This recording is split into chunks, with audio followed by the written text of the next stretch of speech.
আমার একটা জিনিস ভাবতে খুব অবাক লাগে।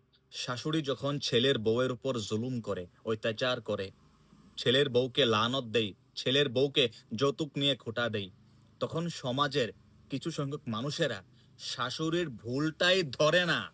বরং ওই বউটাকে বলে যে, "তুমি খারাপ, তুমি নিকৃষ্ট, তুমি তোমার শাশুড়ির সেবাই করতে পারলে না।" এবং ওই শাশুড়ির ছেলেকে বলে যে, "তোর জন্য বউ বড় নাকি তোর মা বড়?" বউ বড় না, মা বড়। মা খারাপ হইলেও ভালো, আর বউ ভালো হইলেও খারাপ। তোর জায়গায় যদি আমি থাকতাম না, তাহলে আমি আমার বউকে তালাক দিয়ে দিতাম। নাউজুবিল্লাহ। আফসোস লাগে এই সমস্ত মানুষের জন্য। এই সমস্ত মানুষেরা কাল হাসরের ময়দানে আল্লাহ পাকের কাছে কি জবাব দিবে? হাদিসের আলোকে, আল কোরআনের আলোকে একটা জিনিস বুঝতে পারলাম যে এই সমাজের মানুষেরা কাল হাসরের ময়দানে বিনা হিসাবে জাহান্নামে যাবে, বিনা হিসাবে। কোনো সন্দেহ নাই, ডাইরেক্ট বিনা হিসেবে জাহান্নামে যাবে।